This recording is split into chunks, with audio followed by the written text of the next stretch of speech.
Good day, learners!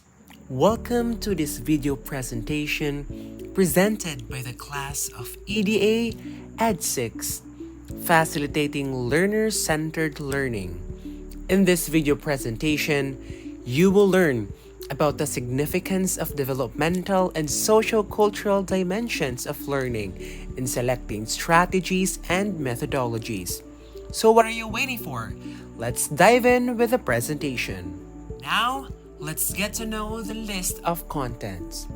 First, the learning outcome. Second, educational implications. Third, peer interactive instructional strategies. And lastly, important features of peer interactive strategies. Learners, for this video presentation, the learning outcome is to determine the significance of developmental and socio-cultural dimensions of learning in selecting strategies and methodologies. Let's go with the educational implications. Firstly, learners can think more effectively when they acquire the basic cognitive tools of various activities and academic disciplines. The implication of this perspective lies in the importance of developing first among learners the basic thinking tools that will enable them to solve problems or answer questions that they will eventually need. In science or mathematics subjects matter, children are basically taught the meaning of key concepts, basic symbols, and principles that will help children interpret, organize, and successfully deal with the social and physical world. Second, children learn and remember more when they talk about their experiences. That's amazing, right? They almost always talk about their experiences as soon as they begin to speak. The significant adults should join in the process.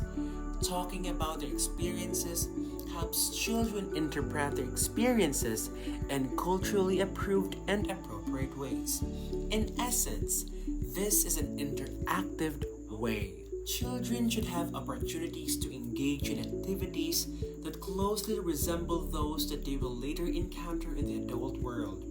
These activities are called authentic activities. Now you know, and teachers are encouraged to make use of authentic activities and instructional materials. Since authentic activities resemble real-world tasks and problems, students are able to derive meaning from these because they can make connections between what they learn in school and what they experience outside of school.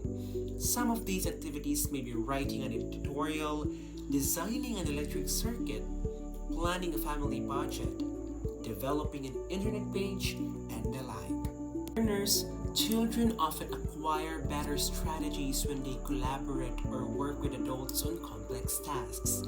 Working with adults will enable them to learn developmentally advanced strategies. Once again, this is also a collaborative way to work with children and adults to grow. By providing challenging tasks that are appropriately scaffolded for students is rooted in the idea of Vygotsky or ZPD. This approach shows the importance of offering tasks that are just beyond to a student's current abilities, but it can be achieved with the right support. Such as when a teacher scaffolds learning tasks, they are providing the necessary guidance, support, and aid to help students progress through the task successfully. This support can come in various forms, such as breaking down complex tasks into smaller steps, or by offering hints or cues, and also providing an additional resources. By offering the challenging task with scaffolding, students are encouraged to stretch their cognitive abilities, problem-solving skills, and critical thinking capabilities. This process of engaging with tasks that are challenging yet achievable for them helps to accelerate cognitive development as students are pushed to think creatively and explore new concepts and to develop a deeper understanding of the subject matter. In a socio-cultural context, this approach is important as it shows the role of social interactions, collaborations, and also the cultural influence in learning. When a teacher scaffolds tasks and provides support, they are leveraging the social aspect of learning by creating a supportive environment where their students can learn from each other and share ideas and collaborate effectively.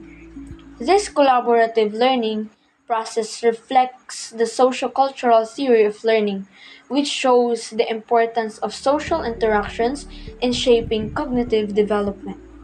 Technology-based instructional materials and applications provide a virtual platforms for all learners, for them to engage into authentic tasks that are closely simulated into a real-life experiences. This fosters critical thinking and problem-solving skills.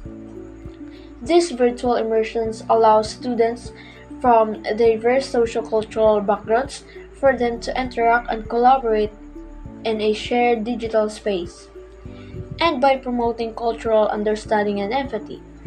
By leveraging technology to approximate real-world scenarios, educational experiences became more inclusive, engaging, and reflective of the complexities of our interconnected world. So children's abilities should be assessed under a variety of work conditions. By assessing children's abilities into the reversed work conditions allows the teacher to gain more insight into their developmental progress and identify the areas of strength and challenge. This comprehensive assessment approach helps the teachers understand the socio-cultural context that impact to a student's task performance and learning outcomes. With these assessments, teachers can promote more equitable opportunities for all of his students and support their socio-cultural development within a diverse educational setting. Group learning activities can help children internalize cognitive strategies. With this activity, it can provide children with opportunities to engage in collaborative learning experiences, where they can exchange their ideas, challenge perspectives, and collectively construct their knowledge. This collaboration process enables students to internalize their cognitive strategies through social interactions, reflecting the socio-cultural context of learning. By engaging into a group activities, the children not only enhance their cognitive abilities, but also it can help develop their to increase their social awareness and cultural appreciations, and fostering a more inclusive and diverse educational environment for them. Peer interactive instructional strategies are teaching methods where students actively learn and work together. This goes beyond simply sitting next to each other. Students engage with one another's ideas, explanations, and solutions. Explaining concepts to others motivates students to organize their thoughts and articulate them clearly, solidifying their understanding. This exchange exposes them to a wider world of ideas, as they encounter different perspectives that broaden their knowledge. Discussions can also be an eye-opening moments, revealing gaps in their thinking. And these kinds of moments lead to a self-correction and a stronger foundation of knowledge. The back and forth nature of peer interaction also fosters the development of critical thinking and reasoning skills. As students analyze information, identify strengths and weaknesses in arguments, and even refine their own logic. Furthermore, explaining ideas often involves making arguments, and peer interaction provides a safe space to practice these crucial skills that are essential for academic success and also for future careers. Ultimately, collaboration allows students to witness how knowledge is built and refined through interaction, fostering a deeper understanding of learning itself as a dynamic process and not just memorization. Class discussions are a teaching method where students actively participate in a conversation about a particular topic or concept. It's important to first ensure prior knowledge. Students with a foundation in the topic can participate more meaningfully and connect with ideas presented by peers. Second, to foster open debate. A safe and encouraging environment allow students from diverse backgrounds to express their views freely, fostering critical thinking and constructive evaluation of ideas. Third, provide structure. A framework keeps the conversation focused and ensures everyone has a chance to participate. And then, summarize key points. Reinforcing key takeaways strengthens learning and ensures everyone is on the same page. Reciprocal teaching is a cooperative learning strategy that focuses on improving reading comprehension by developing four key skills: predicting, clarifying, questioning, and summarizing. Developmentally, it fosters critical thinking skills by taking turns leading the discussion and asking questions, where students actively engage with the material. They analyze information, synthesize ideas from the text, and formulate their own questions. Socio-culturally, this kind of teaching promotes understanding from diverse perspectives. As students from different backgrounds participate and ask questions, they share their interpretations and cultural lenses. This exposure to different viewpoints enriches the overall understanding of the text for everyone. Cooperative learning. Students work together in small groups to achieve a common goal. However, cooperative learning is not just about grouping. For cooperative learning to be successful, some structure must be in place such that cooperation is not just helpful but is necessary for academic success. Cooperative learning is rooted in the idea that students learn better when they work together towards a shared goal. It encourages collaboration, communication, and critical thinking as students engage with the material and each other. By working in groups, students not only learn academic content but also develop important social skills like teamwork and leadership. The following are the features of cooperative learning by Ormrod 2015 and Woolfolk 2013. First, students work in small teacher-assigned groups. Second, groups have one or more common goals toward which to achieve. Third, students have clear guidance on how to behave, like listening to others politely and attentively, making sure everyone has equal chance to participate. Eventually, everyone understands the material. Next one is asking clear and precise questions when one doesn't understand, giving encouragement to others and offering assistance when needed, offering feedback that is specific, kind, and constructive, addressing differences of opinion amicably and constructively, and then the last one is group members must depend on one another for their success. For example, imagine a high school history class studying World War II. Instead of lecturing individually to each student, the teacher divides the class into small groups of 4 or 5 students. Each group is tasked with researching a specific aspect of war, such as the causes, major battles, or key figures. Throughout the project, students collaborate to gather information, analyze primary sources, and prepare a presentation. They discuss differing viewpoints, sharing their findings, and collectively create a comprehensive understanding of the topic. So each member contributes based on their strengths, whether it's research, writing, or presentation skills. So at the end of the project, each group presents their findings to the class, fostering a deeper understanding of World War II through multiple perspectives. This cooperative learning approach not only enhances academic learning, but also cultivates teamwork, communication, and critical thinking skills among students. Peer tutoring. Students who have mastered the topic and know it by heart teach those who haven't. Under this structure, students with achievement difficulties can ask questions more easily and get immediate feedback, not readily available in a regular classroom. So, peer tutoring leverages the benefits of collaborative learning, where both the tutor and the tutee benefit from the exchange.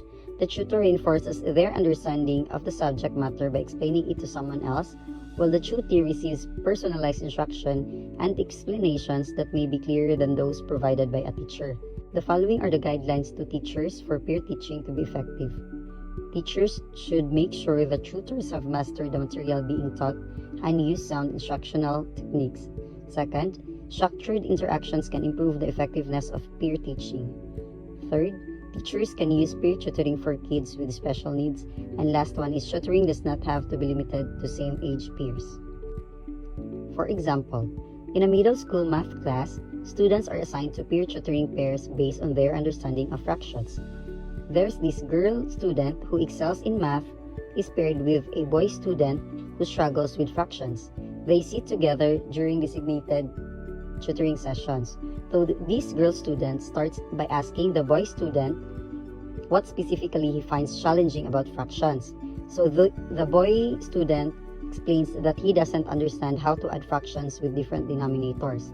Then this girl student then uses visual aids and examples to demonstrate the concept of finding a common denominator and walks to the boy student through several practice problems. Throughout the session, the girl student encourages the boy student to ask questions and provides positive feedback on his progress. She adjusts her explanations based on the guy's responses, ensuring he comprehends each step before moving on. By the end of the session, the guy student feels more confident about adding fractions and is grateful for the girl student's help. In this example, peer tutoring not only helped the boy student improve his understanding of fractions but also enhance the girl's ability to communicate mathematical concepts clearly. So both students benefited from the collaborative learning experience and developed stronger academic skills as a result. The last one is the communities of learners. For peer interactive methods, a sense of community is needed. This means teacher and students have shared goals, respect and support of one's efforts, and that each of one makes an important contribution to classroom learning. Transforming a classroom into a community of learners is a way to create a sense of community. Teacher and students collaborate to build a body of knowledge about a topic and help one another to learn more about it. The following are the characteristics of a classroom that is a community of learners. First, all students are active participants in the classroom activities. Second, the primary goal is to acquire a body of knowledge on a specific topic. Third, students draw from many resources like books, internet, film to learn more about the topic. Fourth, discussion and collaboration among students occur regularly. Fifth, variations in students' interest and rates of learning be respected. Sixth, teacher provides some guidance and directions for classroom activities. Students may also contribute. The next one is the process of learning is emphasized, sometimes more than the product. The next one is mechanisms for sharing what was learned are in place, and then the last one is everyone is a potential resource for others. So communities of learners go beyond traditional classroom structures by fostering a sense of belonging and shared responsibility among participants. Students are encouraged to engage deeply with the material, ask questions, and collaborate with their peers. Teachers act as facilitators rather than lecturers, guiding discussions and activities that promote meaningful learning experiences. For example, in a high school biology class, the teacher implements a communities of learners approach by organizing weekly study groups. So each study group consists of diverse students with varying levels of understanding in biology topics. Throughout the semester, these groups meet to discuss challenging concepts, review class materials, and prepare for exams. During group sessions, students take turns explaining concepts they've mastered to their peers. They engage in a lively discussions, ask probing questions, and work together to solve complex problems. The teacher circulates among the groups, offering guidance and clarifications as needed, but primarily allowing students to lead their own learning. Outside of the class, the community of learners extends beyond the students to include parents who are invited to attend periodic presentations or workshops. This involvement enhances support for student learning and strengthens the overall sense of community within the school. In this example, the communities of learners approach promotes active engagement, collaboration, and deeper understanding of biology concepts among students. It creates a supportive environment where learning is not limited to the classroom but extends into a broader community of stakeholders invested in student success.